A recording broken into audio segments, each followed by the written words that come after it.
Assalamualaikum warahmatullahi wabarakatuh.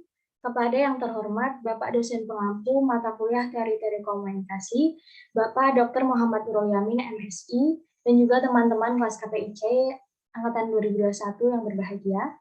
Izinkan kami di sini untuk mempresentasikan hasil diskusi dari kelompok kami yang berjudul Social Judgment Theory. Kelompok kami beranggotakan 3 orang. Yang pertama, Cucu Awayah Prameswari, Vivi Alkia Wulandari, dan saya sendiri, Sita Resmi Idayani.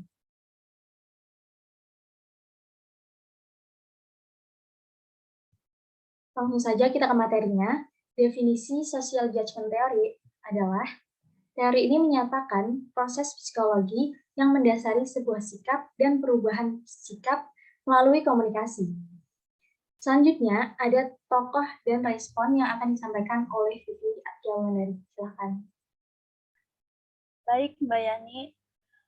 Di sini saya akan menjelaskan tokoh teori sosial judgment. Teori ini dikembangkan oleh Muzafer S. Harif, seorang psikologi dari Oklahoma University AS. Menurut Muzafer, perubahan sikap seseorang terhadap objek sosial dan isu tertentu merupakan hasil proses pertimbangan atau judgment yang terjadi pada diri individu terhadap pokok persoalan yang dihadapi.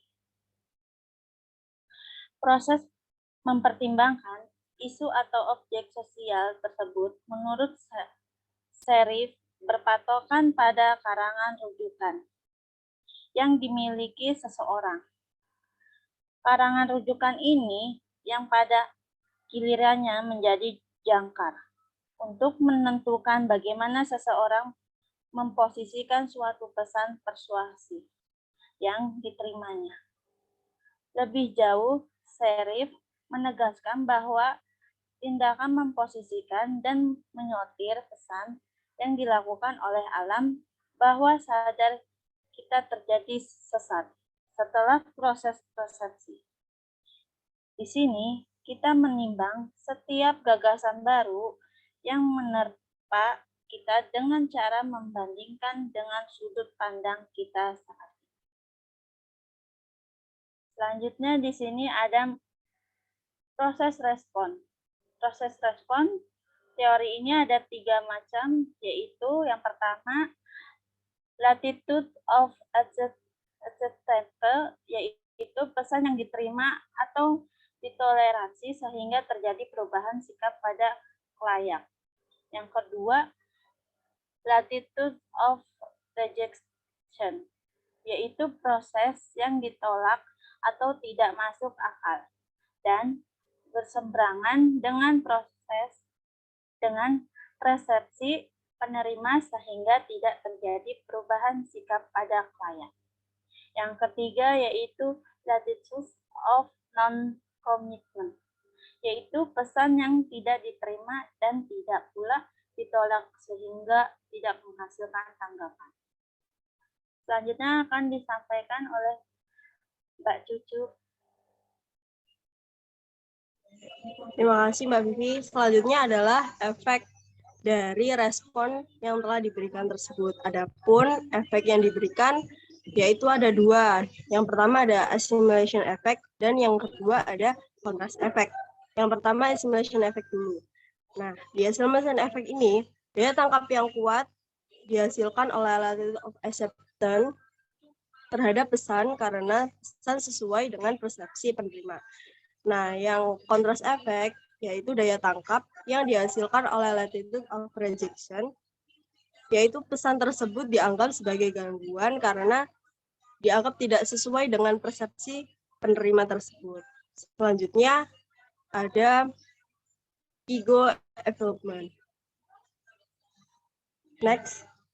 Nah, ada ego development ini. Dalam teori ini ada keterlibatan ego, di mana seorang individu akan melibatkan dirinya ke dalam situasi yang dipertimbangkan.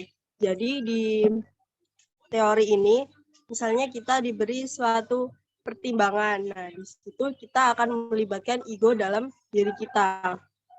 Seperti itu. Terima kasih, saya kembalikan kepada Mbak Yani. Baik, terima kasih teman-teman atas penjelasannya. Selanjutnya, kesimpulan dari social judgment theory ini adalah nomor satu, teori ini mempelajari tentang proses psikologi yang mendasari pernyataan sikap dan perubahan sikap melalui komunikasi.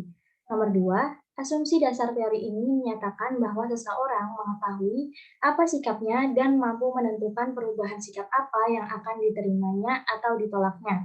Nomor tiga, teori ini menyatakan bahwa perubahan sikap seseorang terhadap objek sosial atau isi tertentu merupakan hasil proses pertimbangan atau judgement itu sendiri yang terjadi dalam diri seseorang.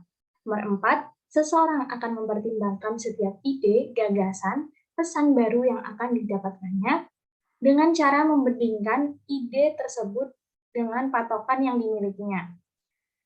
Untuk menentukan di mana ide atau gagasan tersebut nantinya ditempatkan pada attitude scale yang ada dalam pikiran. Kemudian, dari pertimbangan tersebutlah nantinya akan menyebabkan terjadinya perubahan sikap. Nomor 5, dalam teori ini terdapat pula istilah ego involvement yang memiliki peranan penting karena ego involvement akan turut menentukan sejauh mana seseorang dapat dipengaruhi. Mungkin cukup sekian yang dapat kami sampaikan. Kurang lebihnya mohon maaf. Wassalamualaikum warahmatullahi wabarakatuh.